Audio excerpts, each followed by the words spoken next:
Oi, eu sou o Glenn, sejam todos bem-vindos a mais um vídeo nesse que eu vos trago O Jogador do Dostoiévski.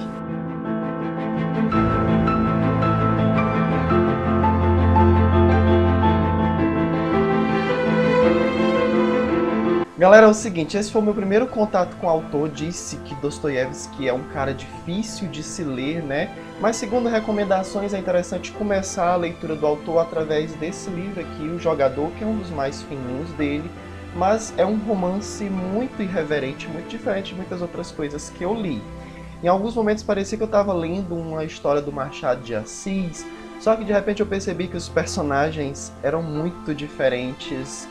Eles apresentavam características psicológicas muito diferentes daquilo que eu estou acostumado a ver em outros livros e outros romances da mesma época. E em razão disso, essa história me trouxe alguns momentos de riso, porque é muita irreverência numa história só.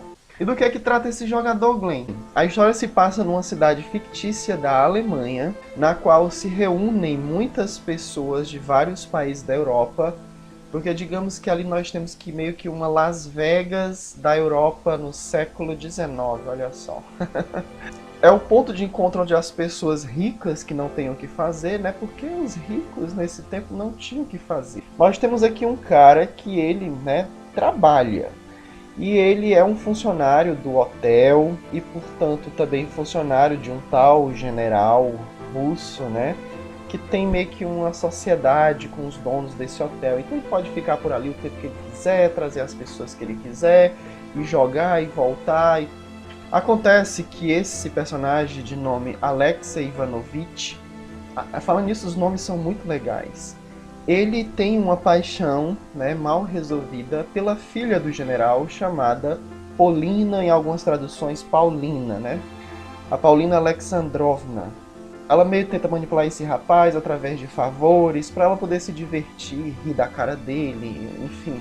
E ela quer que ele jogue para ela nesse jogo para poder arrecadar um dinheiro para ela, que ela não diz por que está precisando desse dinheiro. Mas bem, esse general tem dois grandes amigos que estão sempre colados nele, que é um francês, Degris, e uma moça chamada Madame Blanchet.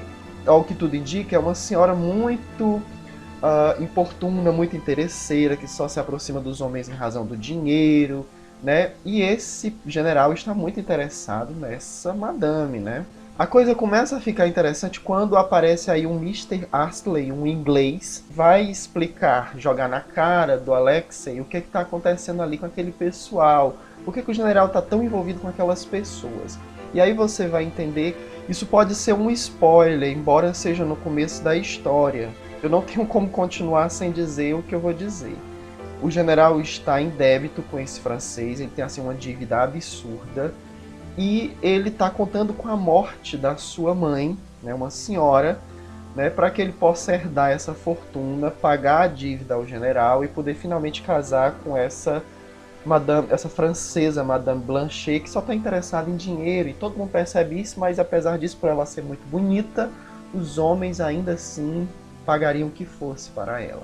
E tudo gira em torno de especulação do jogo. O Alexei vai ali participar, ele só observa, não joga, né? E fica meio que ali influenciando as pessoas na roleta. E todo mundo naquela especulação de quando vai morrer a vovó. E é isso que a vovó chega no hotel.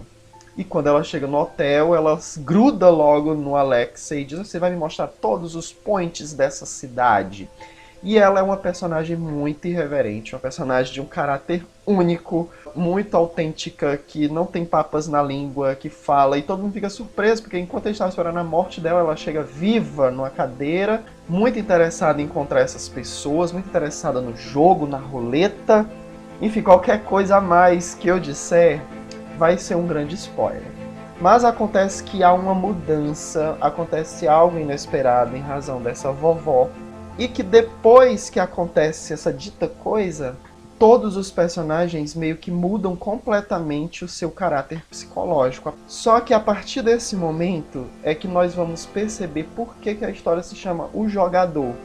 Que aí, no caso, o personagem central, que é narrador-personagem, ele vai jogar. E ele acaba sendo bem sucedido nesse jogo. Só que quando você, leitor, está esperando que ele tome as iniciativas que ele tinha vontade desde o começo da história, que envolviam a Paulina, né?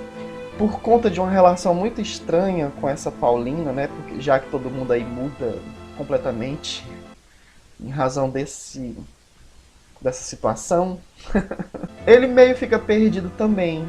E aí ele faz algo completamente inesperado e você fica até um pouco decepcionado com a pessoa dele.